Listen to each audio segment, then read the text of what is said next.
मैं इतने कहूँगा कि जो कुछ चल रहा है, अगर भाजपा को लगता है कि हम लोगों से फायदा नहीं मिल रहा है तो गठबंधन तोड़ दे। क्यों छोट भैया नेता से अब सब करवा रहे हैं?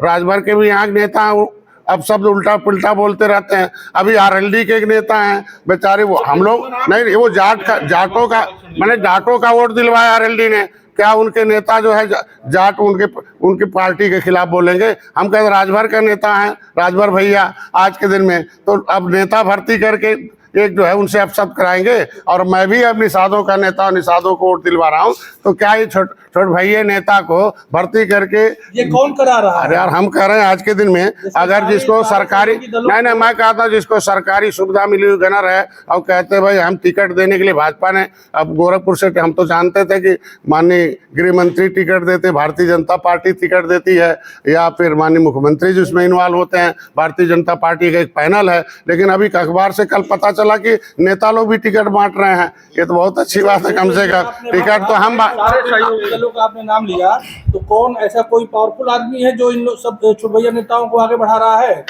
देखिए, मैं इतना कहूँगा कि कोई भी पार्टी और कोई भी नेता घमंड में न रहे।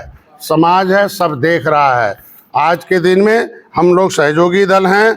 यूपी की जीत में हम सहयोगी दलों का बहुत योगदान रहा। मैं आपको बता दूं कि आशीष पटेल भाई समाज के नेता हैं, पटेलों के हैं, कुर्मी हैं। आज के दिन वो भी क्रिमिनल कास्ट हैं, वो भी पिछड़ी जाति में हैं, उन्हें भी सम्मान। देखिए, राजभर भैया भर को है, निषाद पार्टी निषाद समाज का है, और ये सब भाजपा से जुड़े हुए लोग हैं। हम लोग, हमारे समाज के लोग जुड़े हुए हैं। आज के दिन में आप देखें 2018 की जीत सभी को याद रखनी चाहिए कि 2022 में राजभर और राष्ट्रीय लोक दल किसके साथ थी?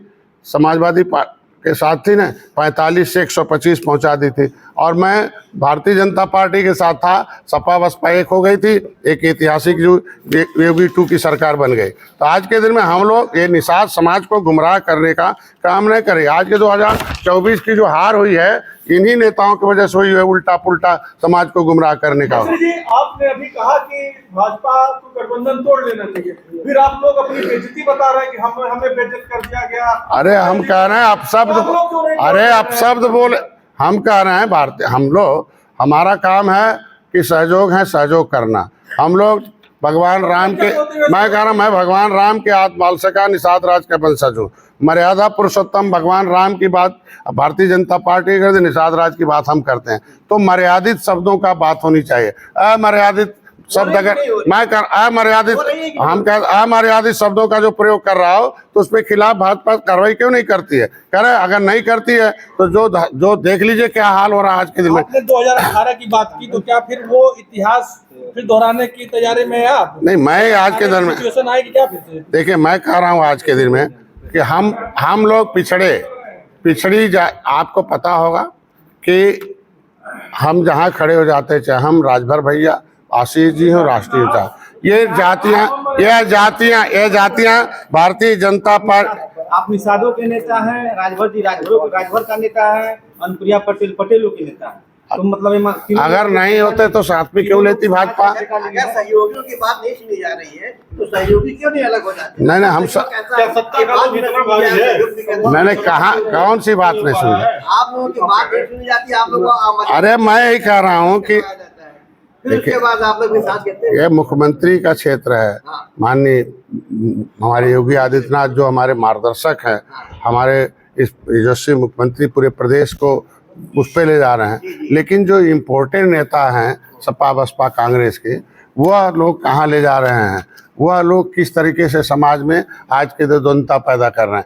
एकता में बल होता है। जब समाज एक रहता है तो 2022 देखिए, 2022 कैसी हुई, 2019 कैसी जीत हुई। लेकिन ये छोट भैया नेता से बुलवा के इस समाज को गुमराह के 2024 में क्या हाल हो गया, हम कह रहे हैं आज के दिन में। तो इम्पोर्टेंट नेताओं से भाजपा सावधान हो जाए। मेरे आज के कहने का मतलब ये है, अगर इसी तरीके से बुलवाते रहे तो वो समाज कहेगा कि भाजपा ये गलत करवा रही है, इसलिए उसका नुकसान भाजपा को उठाना पड़ेगा।